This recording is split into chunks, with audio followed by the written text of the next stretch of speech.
Millionaire saves black woman from drunk husband, not knowing he would fall in love with her. Before we get into the story, comment below where in the world you are watching from today. The neon sign of Pete's Bar and Grill flickered in the evening darkness as Alexander Grant loosened his silk tie. Another 14-hour day at Grant Enterprises had left him drained. At 42, he had everything money could buy, but tonight the emptiness of his penthouse apartment felt suffocating. That's why he'd stopped at this small neighborhood bar instead of heading straight home. "The usual, Mr. Grant?" Pete, the owner, asked as Alexander took his regular seat at the end of the bar. "Just Alex here, Pete. And yes, scotch on the rocks." The bar was quiet for a Thursday night, with only a handful of regulars scattered around. That's why the raised voices from a corner booth immediately caught his attention. A man was berating a woman, his words slurred but cruel. "You think you're something special with that music of yours?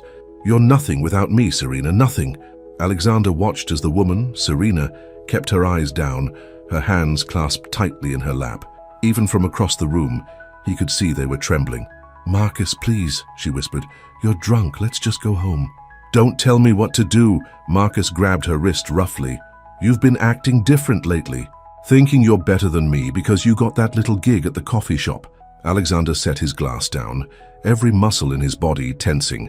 He'd seen enough domestic violence cases through his company's charitable foundation to recognize the signs. This wasn't just a drunk man being belligerent. This was an abuser asserting control. "I said let's go." Marcus yanked Serena's arm, causing her to stumble as he pulled her from the booth. That's when Alexander saw the bruises peeking out from under her sleeve. His blood ran cold. "Hey," Pete called out. "Take it easy there, buddy." Marcus spun around, still gripping Serena's arm. "Mind your own business, old man.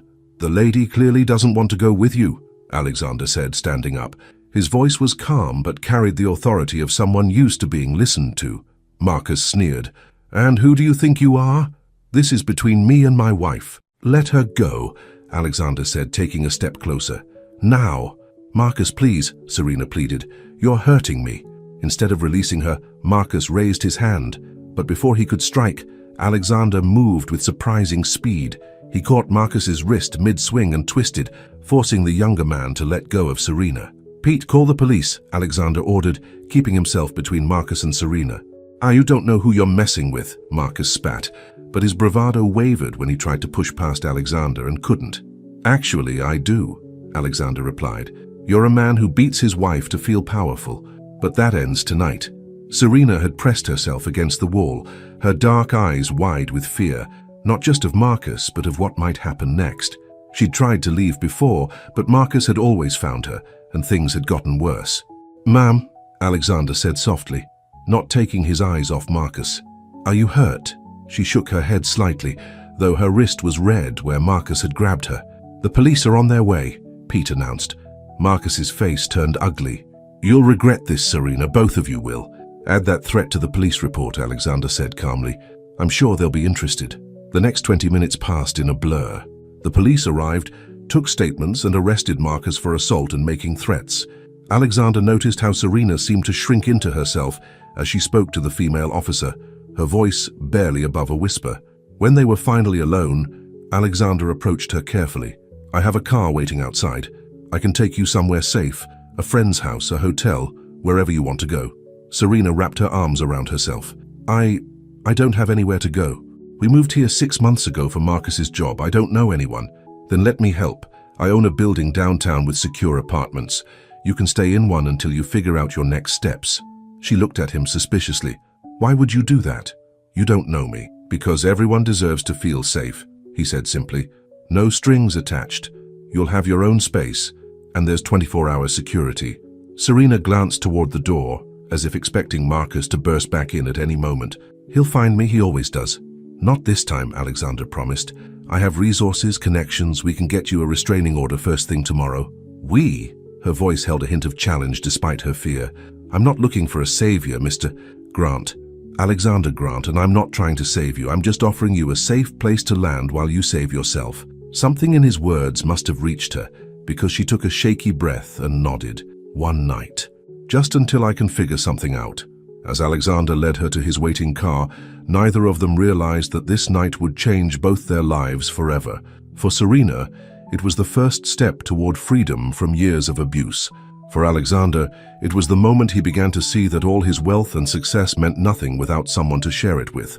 But the road ahead would be far from smooth. Marcus's threats weren't empty words, and Serena's path to healing would test them both in ways they never expected. The story that began in Pete's bar was just the first chapter in a journey that would teach them both about trust, redemption, and the kind of love that transforms lives. Pete watched them leave from behind his bar, shaking his head.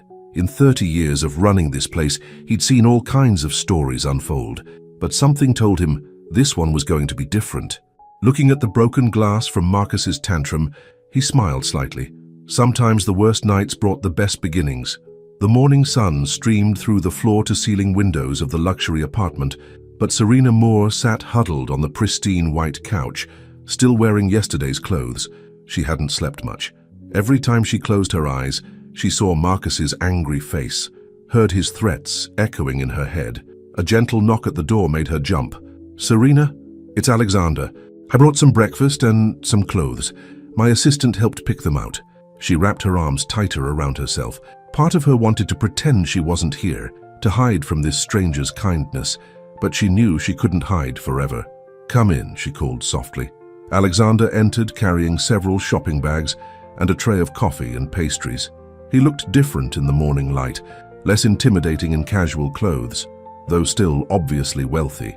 Everything about him screamed money, from his designer watch to his perfectly styled hair. "I wasn't sure what you liked," he said, setting everything down on the coffee table, "but there's a little bit of everything. You didn't have to do this." Serena's voice was barely above a whisper. "I know." He kept his distance, aware of how uncomfortable she was. "But I wanted to. There's also a phone in one of the bags. Prepaid, untraceable. Marcus won't be able to track it." At the mention of her husband's name, Serena flinched.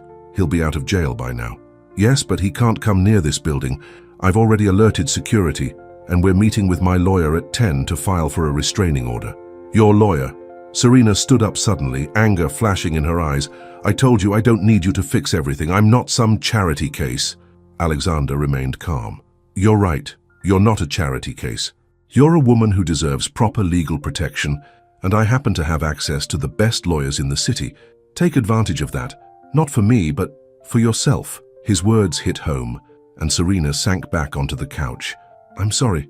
I'm not used to people helping without wanting something in return. Marcus really did a number on you, didn't he?" Tears welled up in Serena's eyes. "It wasn't always bad. When we first met, he was different, sweet, supportive. He used to come to all my performances." "You're a performer?" "I was.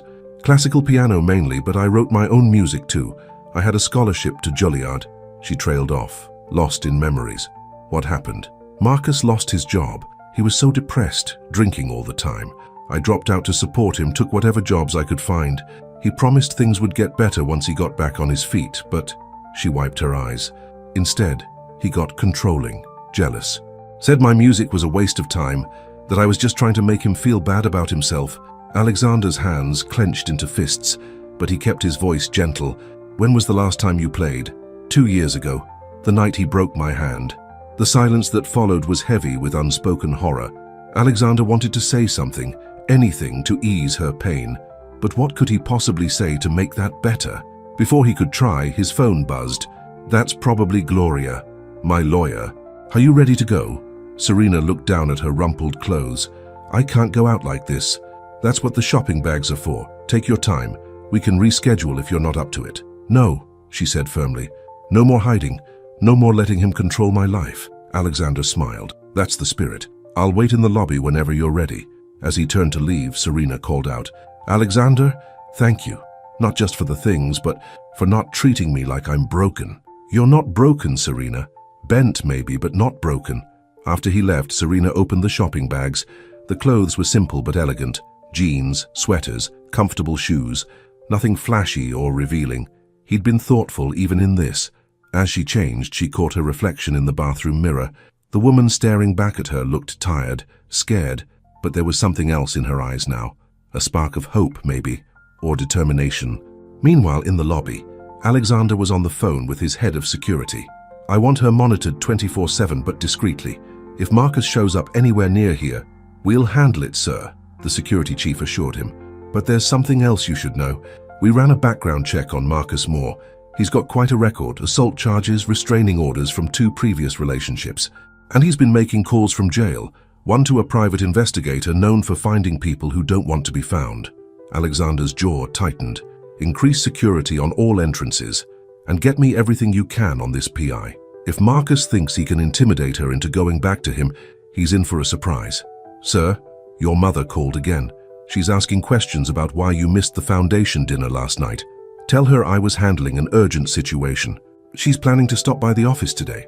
Alexander sighed. Elizabeth Grant was not a woman easily put off, and she had very specific ideas about how her son should live his life. Finding out he'd taken in an abused woman with nothing to her name, it wouldn't go over well. But watching Serena step off the elevator, dressed simply but holding her head high, Alexander knew he didn't care what his mother thought. There was something about this woman that called to him, not just her beauty or her obvious strength, but a depth of spirit that all her husband's cruelty hadn't managed to crush. "Ready?" he asked. Serena nodded, though her hands were shaking slightly. "Ready." As they walked to his car, neither noticed the man across the street, pretending to read a newspaper while taking photos with his phone. Marcus's PI worked fast, and his client would be very interested to know where his wife was staying and with whom. The pieces were in motion now, and the safe harbor Alexander had offered Serena was about to be tested by storms neither of them saw coming. Elizabeth Grant's heels clicked sharply against the marble floors of Grant Enterprises as she made her way to her son's office. At 65, she still commanded attention, her silver hair perfectly styled and her designer suit immaculate. The secretary didn't even try to stop her as she pushed open Alexander's office doors. "Mother," Alexander said without looking up from his computer, "to what do I owe the pleasure?" "Don't take that tone with me, Alexander. You missed the foundation dinner last night. The Whitmores were expecting you to discuss their daughter Charlotte's charity project." "You mean they were expecting me to court their daughter?" he replied, finally meeting his mother's stern gaze. "I'm not interested." Elizabeth settled into one of the leather chairs across from his desk. "You're 42 years old, Alexander. It's time you settled down with someone appropriate. Charlotte comes from an excellent family. She's on the board of 3 major charities. And she's as shallow as a puddle," Alexander cut in. "Besides, I was handling something important last night." "Oh? More important than our family's social obligations?"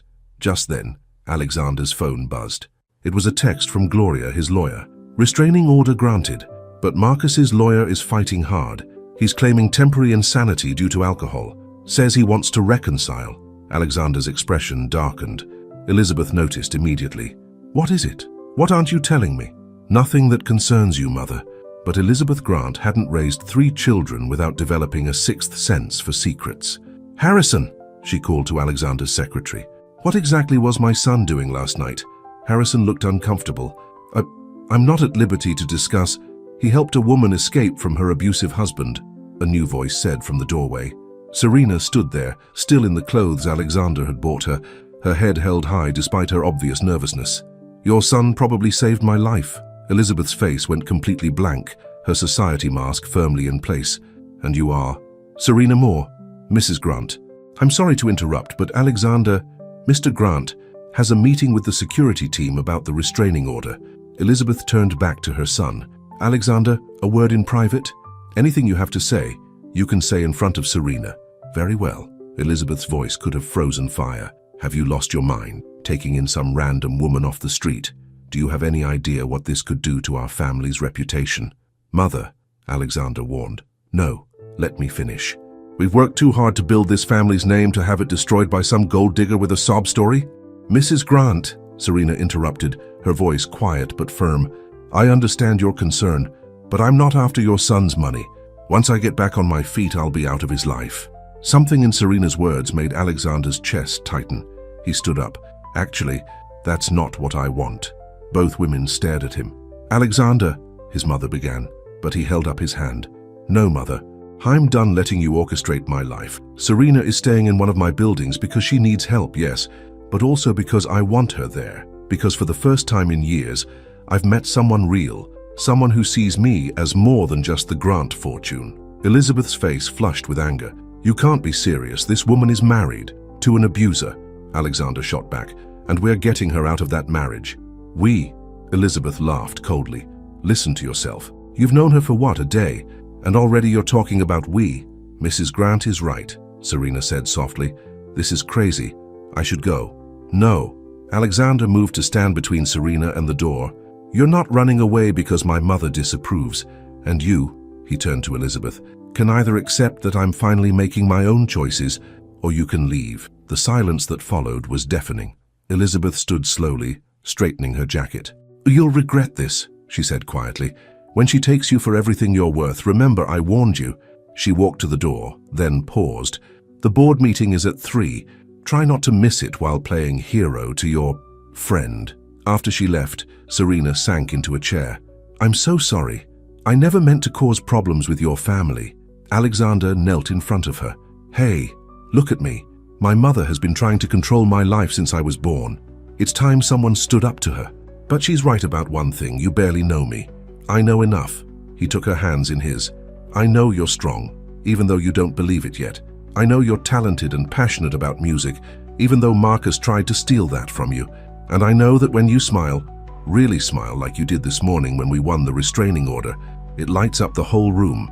Tears spilled down Serena's cheeks. Alexander, I'm not asking for anything, he said quickly. Just don't leave because my mother scared you. Don't let her do to you what Marcus did. Make you feel like you don't deserve good things in your life. Before Serena could respond, Harrison burst in. Mr. Grant, there's a situation in the lobby. Mr. Moore is here demanding to see his wife. Alexander stood, his face hardening. Call security and get Gloria back here. Already done, sir, but he's not alone. He's got reporters with him. What? He's telling them how you've stolen his wife, how he's a changed man who just wants to reconcile with the woman he loves. The vultures are eating it up. Serena started trembling. He's trying to force me out. If there's enough publicity. He can't touch you, Alexander assured her. The restraining order won't stop him from destroying your reputation, she finished. Your mother was right. I'm nothing but trouble. You're wrong, Alexander said firmly. And I'm going to prove it. Harrison, get me the video footage from Pete's bar last night. And call Pete, see if he'll go on record about what he witnessed. It's time Marcus learned what real power looks like. As Harrison hurried out, Alexander turned back to Serena. Do you trust me? She looked into his eyes, seeing not pity or obligation, but something deeper, something that made her heart race. Yes, she whispered. God help me, but I do. Then let me handle this. Marcus wants to play dirty? Fine, but he's about to learn he picked the wrong man to challenge. Downstairs, Marcus continued his performance for the cameras, crying crocodile tears about his beloved wife and the billionaire who'd taken her from him. But his smug smile faded when he saw Alexander Grant walking toward him, a tablet in his hand and steel in his eyes. The battle for Serena's freedom and heart was about to go public. The afternoon news played on every TV in Grant Enterprises lobby. Marcus Moore's tearful face filled the screens as reporters thrust microphones toward him. I just want my wife back, he sobbed. I've made mistakes, yes, but I'm getting help. Serena is my whole world, and this rich guy just swoops in and tears our marriage apart. Alexander stood at the back of the lobby, tablet in hand, watching the performance with cold anger. Beside him, Gloria, his lawyer, shook her head. He's good, she admitted, playing the reformed husband card, making you look like the wealthy homewrecker. The public loves this kind of story. Show them the video, Serena said quietly.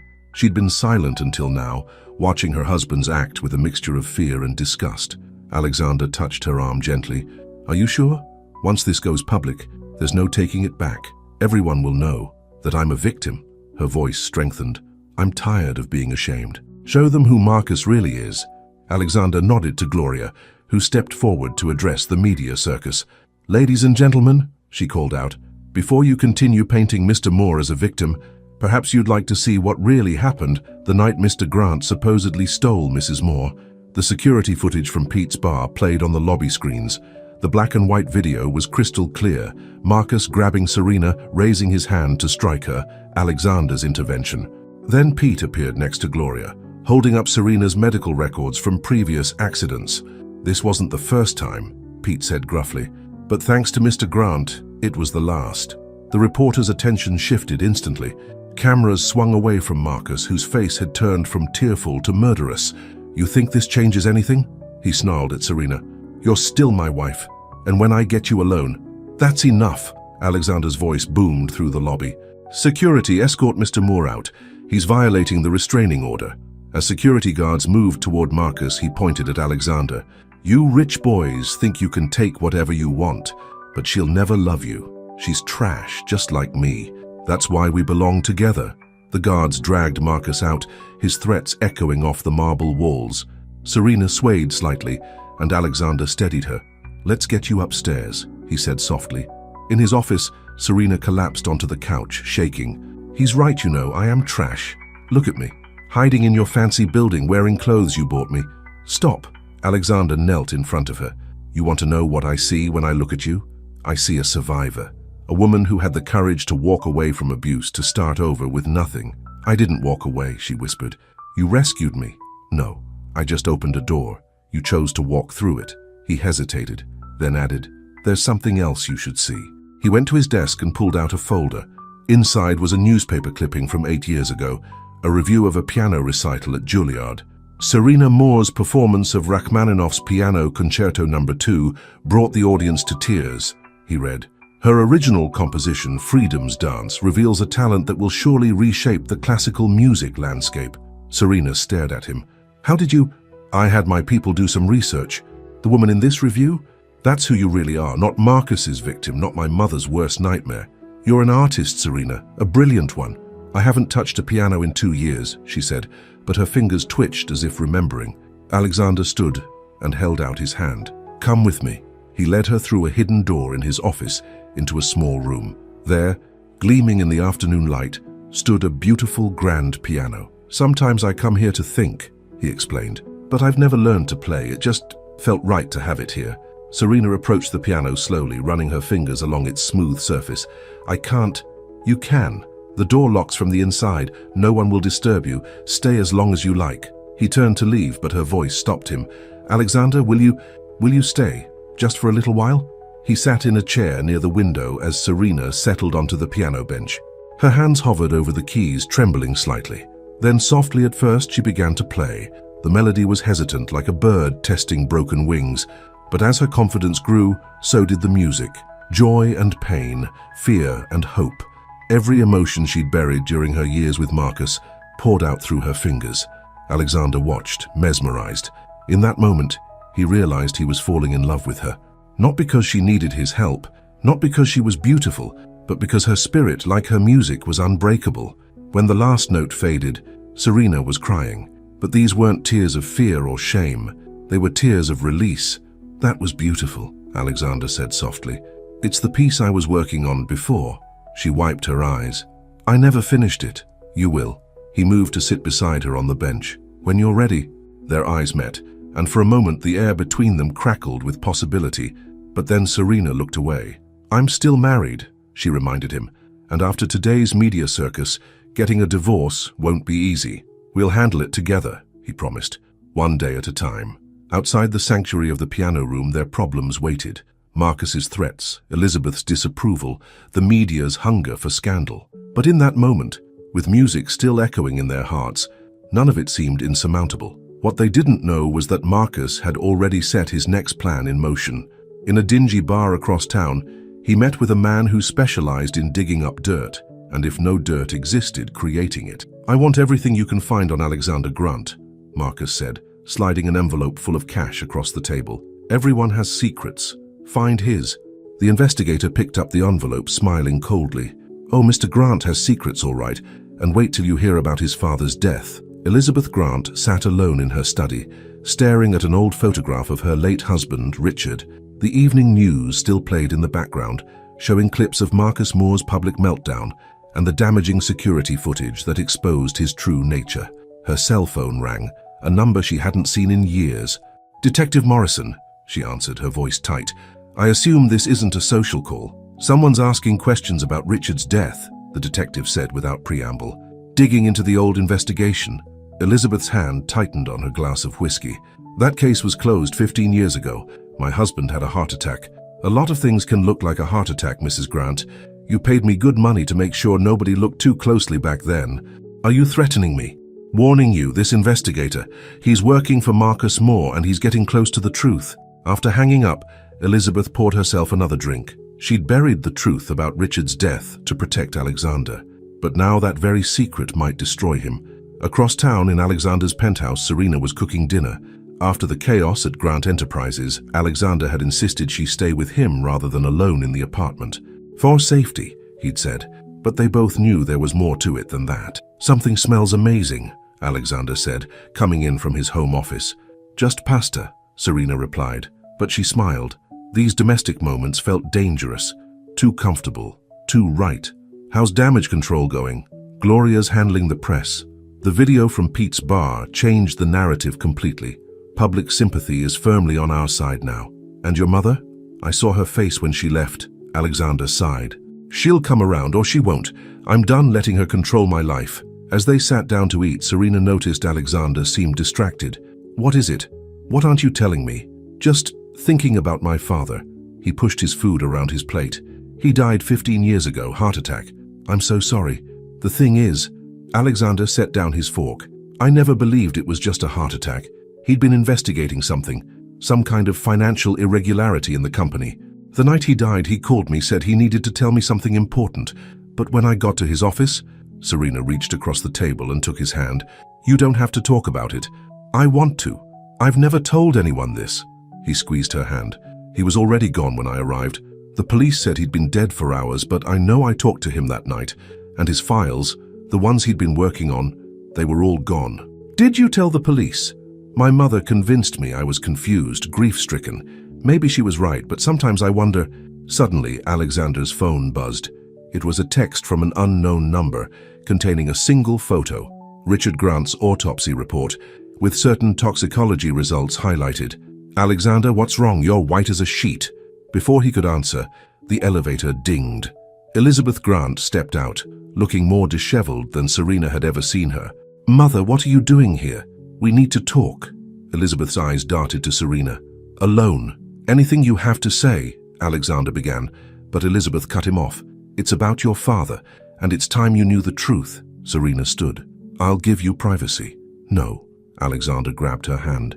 Stay, please. Elizabeth sank into a chair, looking suddenly old. Richard wasn't just investigating financial irregularities. He'd discovered that someone was using Grant Enterprises to launder money for the mob. When he threatened to go public, they killed him. Alexander finished, his voice hollow. No. Elizabeth took a shaky breath. I did. The silence that followed was deafening. Serena felt Alexander's hand tighten painfully around hers. What are you saying? He whispered. I didn't mean to. We argued. He was going to destroy everything we'd built, expose the company's connections. In the heat of the moment, I put his heart medication in his drink too much. I told myself he gave me no choice. You murdered my father. Alexander's voice was eerily calm. And covered it up. To protect you, Elizabeth cried. If the truth came out, if people knew about the mob connections, they would have killed you too. Why tell me now? Because Marcus Moore's investigator found the proof. He's going to expose everything. Richard's murder, the money laundering, all of it. Unless what? Unless you give him what he wants. Sign over control of your shares in Grant Enterprises and he'll bury the evidence. Alexander laughed bitterly. Blackmail. That's what this is about. Money. It's about survival, Elizabeth snapped. Everything your father and I built was built on blood money. Alexander stood so abruptly, his chair crashed over. Get out. Alexander, please. Get out. After Elizabeth left, Alexander stood at the window, his body rigid with fury. Serena approached him cautiously. Alexander. He turned, and the raw pain in his eyes broke her heart. Without thinking, she wrapped her arms around him. For a moment he remained stiff, but then he crumpled, holding her like she was the only solid thing in his world.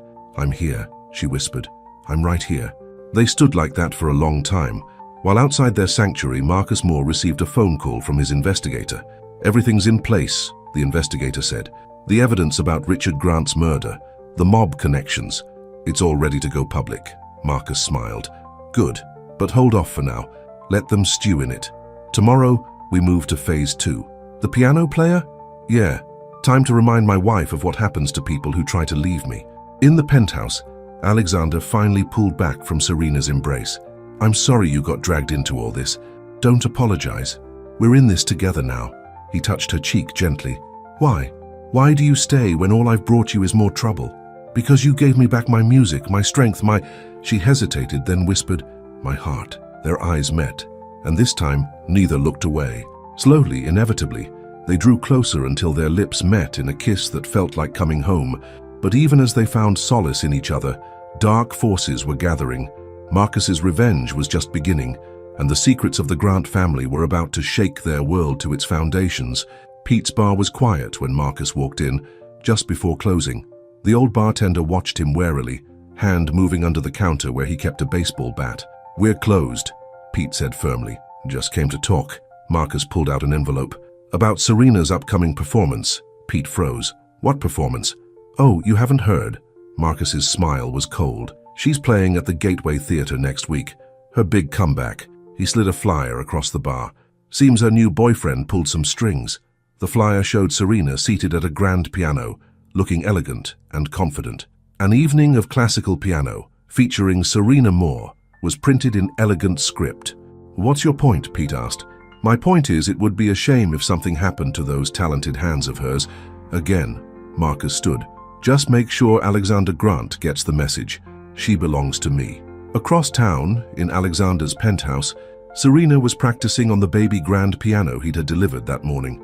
The piece she was working on, the one she'd never finished before Marcus broke her hand, was finally taking shape. Alexander watched from the doorway, mesmerized. In the week since their first kiss, since the revelation about his father's death, they'd grown closer than ever, but they'd also been careful, aware of the complications their relationship posed. That was beautiful, he said when she finished. Serena smiled, but it didn't reach her eyes. I'm terrified about next week. What if I freeze? What if I'm not ready? Hey, he sat beside her on the bench. You're more than ready. This is your chance to reclaim your dream. Our lawyers say Marcus is fighting the divorce harder than ever, after what your mother revealed. Let him fight. The truth about my father changes nothing. We'll face whatever comes together. She turned to face him. Alexander, if the mob connections come out, you could lose everything. The only thing I can't lose is you. He touched her cheek. I love you, Serena. So I know it's complicated. I know the timing is terrible, but she silenced him with a kiss, pouring all her feelings into it. When they finally parted, she whispered, I love you too. The moment was interrupted by Alexander's phone. It was Pete. Marcus was just here, the bartender said without preamble, making threats about Serena's concert. Alexander's jaw tightened. What kind of threats? The kind that end with broken hands. After hanging up, Alexander called his head of security, doubling the protection around Serena. But he didn't tell her about Marcus's threat. She had enough to worry about with the upcoming performance. The next morning, Gloria arrived with news. Marcus filed a new motion. He's claiming temporary insanity due to alcohol addiction at the time of the abuse. If it works, the restraining order could be lifted. He's not insane, Serena said firmly. He's calculating. Every bruise, every broken bone, he knew exactly what he was doing. We'll fight it, Alexander assured her. But there's something else you should know. The media got hold of the story about my father's death. It's going to break tomorrow. Serena grabbed his hand. What are you going to do? The only thing I can do. Tell the truth. All of it. The mob connections. My mother's confession. Everything. The company can burn. His voice was hard. I won't let them use my father's death to control us. Later that day, Elizabeth appeared at Grant Enterprises looking haunted. You can't go public, she pleaded. These people, the ones Richard was investigating, they're still out there, still powerful. Then let them come after me, Alexander said. I'm done living with lies. You don't understand. It's not just about you anymore. Elizabeth pulled out her phone, showing him surveillance photos of Serena at her practice sessions, of her and Alexander together. They sent these this morning. If you talk, Alexander's blood ran cold. I'll handle it. How? These people killed your father. No, Mother, you killed my father. They just gave you the excuse. As Elizabeth left, broken, Alexander made a call. Get me everything you can on the Gateway Theater's security system. And find me someone who knows about the mob's operations 15 years ago, someone who can prove what my father found. That night, as Serena practiced, Alexander paced in his office. The pieces were falling into place. Marcus's threats, the mob's warning, his mother's guilt. It was all connected. His phone buzzed, an email from his investigator. The subject line made his heart stop. Richard Grant's missing files found. Before he could open it, Serena screamed from the other room. Alexander ran out to find her staring at her hands in horror. Red welts were appearing on her skin. Someone had coated the piano keys with a caustic substance. "It burns," she whimpered as Alexander rushed her to the sink, running cool water over her hands. On the piano, a note was propped against the music stand. "Final warning. Walk away, or next time it won't just be a chemical burn." As Alexander held Serena, watching her hands redden and blister, rage unlike anything he'd ever known coursed through him. They'd tried to take his father's truth from him. Now they were trying to take Serena's music, her dream, her future. It ended tonight. He made one final call. "Pete, remember that favor you said you owed me? I need it now, and bring that baseball bat." The emergency room lights cast harsh shadows as doctors examined Serena's hands. The chemical burns weren't severe enough to cause permanent damage, but the concert would have to be postponed. Alexander paced the waiting room, his face dark with fury. "Mr. Grant," Pete arrived, looking worried. "Got your message. How is she?" "She'll recover, but this ends tonight." Alexander led Pete to a quiet corner. "I need to know everything about Marcus's contacts, who he meets with, where they gather. There's this place called the Red Door, private club downtown. He's been meeting some dangerous-looking guys there. One of them..." Pete hesitated. "What?" "I recognized him from years back. Vincent Calabresi. He used to come to my bar when your father was investigating the mob." Alexander's jaw tightened. "So that's the connection. Marcus isn't just working with a private investigator. He's working with the same people who wanted my father dead. These aren't people you want to mess with, Alex. They messed with Serena. That makes it my fight." Just then, Alexander's phone buzzed. The email about his father's files had attachments, financial records, photographs, names, everything Richard Grant had discovered about the mob's infiltration of his company. "What are you going to do?" Pete asked. "First, I'm going to make copies of these files and send them to every major news outlet with a timer. If anything happens to me or Serena, it all goes public. And then?" Alexander's eyes were cold. "Then I'm going to the Red Door to have a chat with Marcus and his new friends." Back in the treatment room, Serena fought back tears as the doctor wrapped her hands. "Will I be able to play again?" "The burns are superficial," the doctor assured her. "With proper treatment, you should regain full mobility in a few days." Alexander came in just as the doctor left. Seeing Serena's bandaged hands, his expression darkened further. "This isn't your fault," she said softly. "I should have seen it coming. After Pete's warning..." "What warning?" Alexander sighed. "Marcus threatened you at the bar, said something would happen to your hands before the concert. Why didn't you tell me?" "I didn't want to worry you. I thought I could protect you." Serena struggled to sit up. "Alexander, you can't keep things from me. We're supposed to be partners." "You're right. I'm sorry." He sat beside her bed. "There's something else you need to know. Marcus is working with the mob, the same people who wanted my father dead." "Oh God." Serena's face paled. "Alexander, these people are killers." "I know. That's why I'm ending this tonight." She grabbed his arm with bandaged hands. "What are you planning?" "Trust me," he said, kissing her forehead. "Just focus on getting better." But as he turned to leave, Serena called out, "Alexander, promise me you won't do anything stupid." He managed a smile. "Define stupid." Before she could respond, Elizabeth Grant burst into the room. "Thank God you're both here," she said, breathless. "Vincent Calabresi's men, they're on their way. Someone leaked that you found Richard's files." Alexander cursed. "How long?" "Minutes, maybe less. We need to get out of here." "No." Alexander's voice was firm.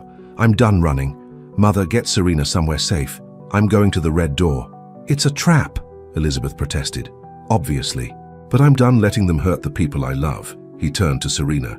"I love you, remember that." Before anyone could stop him, he was gone. The Red Door was housed in an old warehouse by the docks. As Alexander approached, he saw Marcus's car parked outside. Everything in him wanted to burst in, to make Marcus pay for hurting Serena, but his father had taught him to think strategically. He pulled out his phone and pressed send. Instantly, Richard Grant's files began uploading to news servers across the country. Inside, Marcus sat with Vincent Calabresi and his men, celebrating their victory. "The piano bitch won't be playing anything for a while," Marcus laughed. "And once Grant sees what we can do, he'll sign over everything to save her." "You're wrong." They all turned to see Alexander standing in the doorway. Well, Calabresi smiled coldly. "The prodigal son?" Come to negotiate? No. Alexander held up his phone. Come to show you what checkmate looks like. He played the video security footage from 15 years ago, showing Calabresi entering Richard Grant's office the night he died. My father wasn't just investigating your money laundering, Alexander said quietly. He was wearing a wire. Everything you said that night, every threat, every admission, it's all in the files I just sent to every major news outlet. Marcus lunged forward, but Calabresi stopped him. You're bluffing, the mob boss said. Check your phone, the story's already breaking. As if on cue, their phones began buzzing with news alerts. Calabresi's face turned ashen as he read the headlines. Kill him, he ordered. But before his men could move, the doors burst open. Pete stood there with his baseball bat, and behind him a full SWAT team. Federal agents, everyone on the ground. In the chaos that followed, Marcus tried to slip away. Alexander caught him near the back door. This is for Serena, he said, and threw a punch that sent Marcus sprawling. Hours later, in a safe house across town, Serena paced anxiously. Elizabeth watched her with growing respect. He'll be okay, the older woman said softly. Alexander is stronger than I ever gave him credit for. He's the strongest man I've ever known, Serena replied, and the kindest. The door opened, and Alexander walked in, looking battered but triumphant. It's over, he said simply. Serena ran to him, careful of her bandaged hands as she hugged him. Calabresi and his men are in custody, he continued, and Marcus, let's just say he won't be fighting the divorce anymore. The company, Elizabeth asked quietly, will need new leadership, someone who'll run it honestly. He looked at his mother, someone who wants to make amends for past mistakes. Elizabeth's eyes filled with tears. You'd trust me? After everything? Dad would want the company to stay in the family. But no more secrets, no more lies. Serena touched his face gently. What about us? Alexander smiled. Well, once your hands heal, you have a concert to reschedule. And I was thinking, yes, maybe we could add a wedding to the program. 3 weeks after the showdown at the Red Door, Serena sat at the piano in Alexander's penthouse, slowly flexing her healed hands. The morning sunlight streamed through the windows, catching the diamond ring on her finger. Take it slow, Alexander said from the doorway. The doctor said not to push too hard. I'm not pushing, I'm preparing. She smiled at him. The concert's in 2 weeks, and now we have a wedding to plan too. He came to sit beside her on the bench. About that, are you sure you want to do both? The concert and the wedding? No one would blame you for wanting to wait. I'm done waiting. Her voice was firm. Marcus took enough of my life. I won't let him take one more day. The divorce had been finalized yesterday. Marcus, facing federal charges for his connection to the mob, had signed the papers without protest. He'd lost everything, including his freedom. Have you seen the morning papers? Alexander asked. Serena nodded. The headlines were everywhere. Grant Enterprises announces new leadership. Elizabeth Grant returns as CEO. The sub-headline read, Company pledges full cooperation with federal investigation into past mob ties. How's your mother handling it? Better than I expected. The board trusts her. She knows the company better than anyone, and she's determined to make things right. The elevator dinged, and Elizabeth herself stepped out, carrying a large box. I hope I'm not interrupting, she said hesitantly. Their relationship was still healing, but Elizabeth had shown genuine remorse for her past actions. I found something in the storage room at the mansion. I thought Serena might want to see it. Inside the box was a wedding dress, elegant, classic, with delicate pearl beading. It was my grandmother's, Elizabeth explained, and mine. I know you'll want to choose your own, but I thought, Serena touched the fabric gently. It's beautiful. Like you said that first day in Alexander's office, you're not after our money. You've proved that 1,000 times over. Elizabeth's eyes were bright with tears. I would be honored if you'd consider wearing it. Alexander watched the two women he loved most in the world share this moment, his heart full. But there was one more surprise he hadn't told either of them about. Actually, he said, there's something else you should see. He led them to his car, refusing to say where they were going. 20 minutes later, they pulled up in front of the Gateway Theater. The concert venue? Serena asked, confused. Not just the concert venue. He helped her out of the car. Come on. Inside, the theater was being transformed. White flowers and twinkling lights decorated the aisles. On stage, a grand piano gleamed under the spotlight. Alexander, Serena breathed. I thought, if you want, you could play your concert first. The piece you've been working on, the one Marcus tried to silence.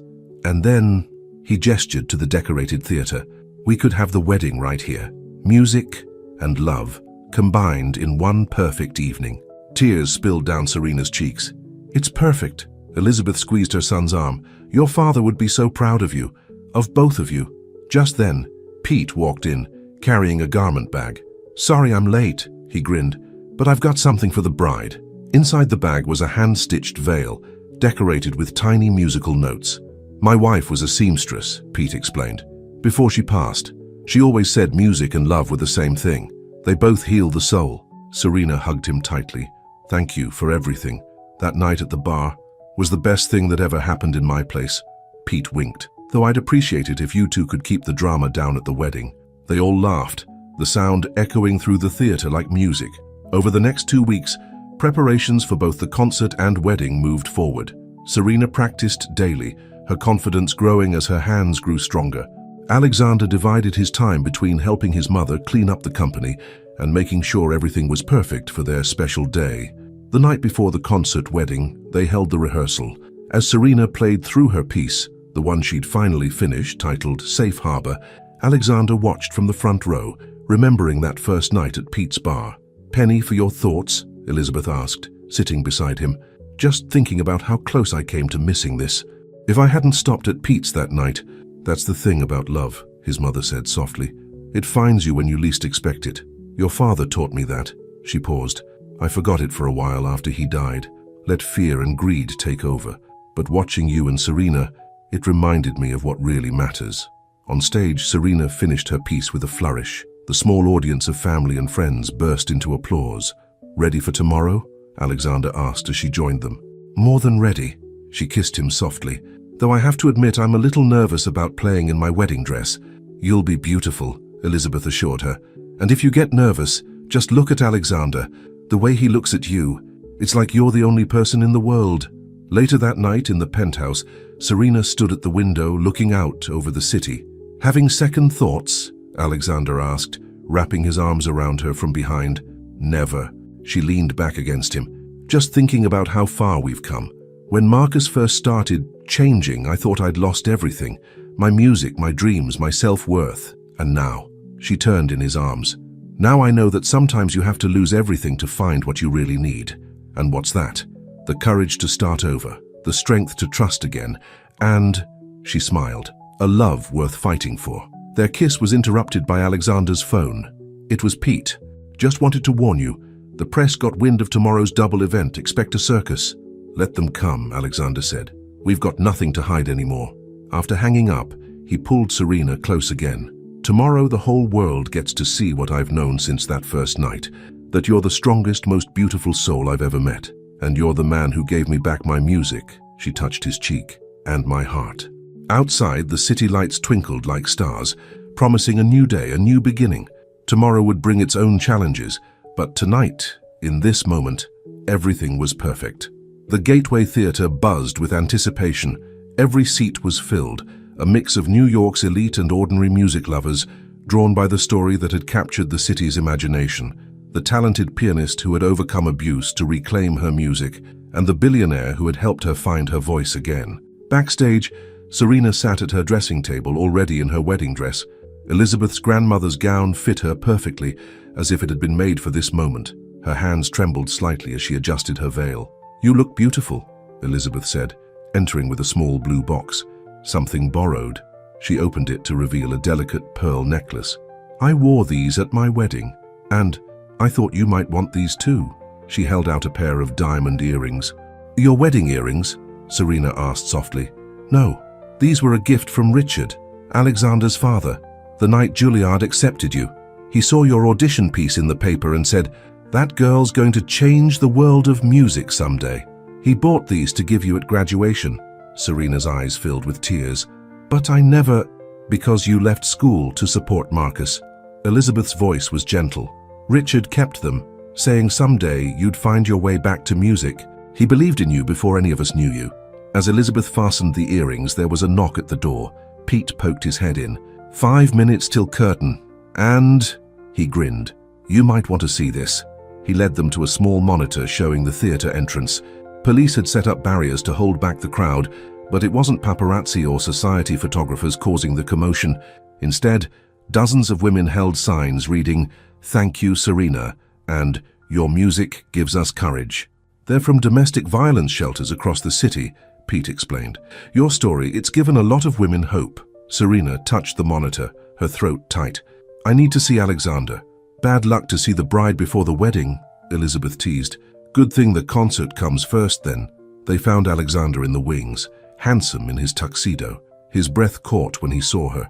"You're supposed to save that reaction for the wedding part," Serena smiled. "I'll have plenty more reactions then." He took her hands gently. "How do they feel?" She flexed her fingers. "Strong, ready." She looked into his eyes. "I love you. I love you too." He kissed her softly. "Now go show them what real strength looks like." The house lights dimmed. The audience fell silent. Serena walked onto the stage, the spotlight catching the diamonds at her ears, making them sparkle like tears of joy. She sat at the piano, took a deep breath, and began to play. The music started softly, hesitantly, like those first frightened days after leaving Marcus, but gradually it built, growing stronger, more confident. The melody spoke of pain and fear, but also of hope and healing. When she reached the part she'd been working on the day Marcus had her hands burned, the notes rang out clear and defiant. In the front row, Alexander watched, his heart so full it felt like it might burst. Beside him, Elizabeth wiped away tears. The final movement began, the part Serena had written after Alexander proposed. It was a love song, but not a simple one. It acknowledged the darkness they'd faced, the complications of their journey. Yet underneath it all ran a theme of joy, of triumph, of two souls finding each other against all odds. As the last note faded, there was a moment of absolute silence. Then, the audience erupted. The standing ovation lasted 10 full minutes. When the applause finally died down, Serena spoke into the microphone. "Thank you all for coming tonight. Music has always been my voice, my truth. For a long time, someone tried to silence that voice. But love," she looked at Alexander, "real love, gives us the strength to sing again." She gestured to the back of the theater where ushers were opening the doors. The women from the shelters filed in, filling the empty seats that had been reserved for them. "This next part of the evening is a celebration of that love, and I wanted to share it with others who might need reminding that there's light after darkness, music after silence." Alexander joined her on stage as the minister took his place. The same piano that had just carried Serena's music now held their rings. "Before we begin," the minister said, "the groom has something he'd like to share." Alexander took the microphone, his eyes never leaving Serena's. "The night we met, you were afraid to make a sound, afraid to take up space in the world. But your spirit, your music, was too powerful to be silenced. You taught me that real love isn't about rescuing someone. It's about giving them a safe place to rescue themselves." He took her hands.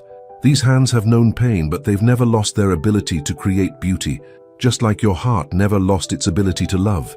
I stand here today in awe of your strength, grateful for your love and ready to spend the rest of my life making music with you." Tears streamed down Serena's face as she responded, "When I was lost in darkness, you didn't try to drag me into the light. You just stood beside me, holding my hand until I was ready to step into it myself. You gave me back my music, my voice, myself. Today I give you my heart, not because you demanded it, but because you earned it, one gentle kindness at a time." As they exchanged rings, the women from the shelters began to hum softly, the melody from Serena's piece about healing. The sound filled the theater like a benediction. "By the power vested in me," the minister said, "I now pronounce you husband and wife." Their kiss was accompanied by both applause and music, a perfect harmony of love and art, just as their lives would be. But at the back of the theater, unnoticed by the celebrating crowd, a figure slipped out into the night. In prison, Marcus had found religion, or so he claimed. His parole hearing was coming up, and he had plans of his own for the happy couple. 6 months after the wedding, Serena Grant sat in the visitor's room of Riverside Correctional Facility. Her hands, once broken by the man sitting across from her, now moved confidently as she pushed a document across the table. "What's this?" Marcus asked, his prison jumpsuit a stark contrast to his formerly polished appearance. "Permission to use your story, our story, in my outreach program for domestic violence survivors." Serena's voice was calm, strong. "I'm opening a music therapy center for abuse survivors. Your signature acknowledges your crimes and releases your rights to the story." Marcus leaned back. And why would I do that? Because you've been telling everyone how prison changed you, how you found God. Well, here's your chance to prove it, to help make amends for what you did.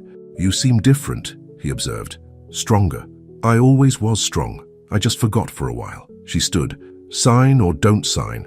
Either way, I'm done letting you have any power over my life. As she turned to leave, Marcus called out, I am sorry, you know, for everything. Serena paused at the door. I know. That's why I'm giving you this chance to do something good. Don't waste it. Outside, Alexander waited by the car. You okay? She showed him Marcus's signature on the document. Better than okay. Free. They drove to the construction site of the Serena Grant Music Therapy Center. The building, once a rundown warehouse, was being transformed into a state-of-the-art facility, with practice rooms, performance spaces, and counseling offices. Elizabeth was there, reviewing plans with the contractors. Since taking back control of Grant Enterprises, she dedicated a significant portion of the company's charitable foundation to supporting domestic violence survivors. How did it go? She asked, hugging Serena. He signed, though I think he was more surprised that I wasn't afraid of him anymore. Why would you be? Pete called out, approaching with coffee for everyone. The old bartender had become the center's head of security. You've got an army behind you now. Inside the building, workers were installing a wall of photographs, images of women who had escaped abuse and rebuilt their lives. In the center was a picture from Serena's wedding day, her hands on the piano keys, her face radiant with joy. The first group starts next week, Serena said, reviewing her schedule. 10 women, all starting over, just like I did. Speaking of new beginnings, Alexander wrapped his arms around her from behind, resting his hands on her slightly rounded belly. Should we tell them? Elizabeth's eyes widened. Are you? Serena nodded, glowing. 3 months. We wanted to wait until after the first trimester to announce it. A baby! Pete exclaimed. Well, this calls for a celebration. Non-alcoholic, of course, he added with a wink. Later that evening at their penthouse, Serena played the piano while Alexander listened from his favorite spot by the window. The piece was new, a lullaby for their unborn child. I've been thinking about names, she said, still playing softly. Oh, if it's a girl, as how about Hope? Alexander smiled. And if it's a boy? Richard. She met his eyes. After a man who believed in my music before he ever met me. Alexander came to sit beside her, his hand joining hers on the keys. Together they played the simple melody of the lullaby. You know, he said, when I walked into Pete's bar that night, I thought I had everything figured out. Success, wealth, status, I thought that was all that mattered. And now I know that the greatest wealth is having someone to share your music with, someone who sees all of you, the darkness and the light, and loves you anyway. Serena leaned her head on his shoulder. We should invite Pete's Thursday night regulars to the center's opening. After all, they witnessed the beginning of our story. Speaking of witnesses, Alexander nodded toward the door, where Elizabeth stood with tears in her eyes. Sorry, she said, I just came to drop off these. She held out a small box containing tiny gold baby shoes. They were Alexander's. I thought, well, every Grant baby has worn them. Serena took the box, touched by the gesture. They're perfect. As Elizabeth left, Serena turned back to the piano. The lullaby transformed into the piece she'd played at their wedding, Safe Harbor, but with a new counter-melody weaving through it. What's that new part? Alexander asked. The sound of family, she replied, of healing, of love that transforms instead of destroys. Her fingers danced across the keys. The sound of forever. Outside, the city lights twinkled like stars. Inside, the music played on, a symphony of second chances and new beginnings, of broken things made beautiful, of love that builds instead of breaks. And in the quiet moments between notes, a baby's heart beat in time with the music, promising that the best movements of their story were still to come. The end.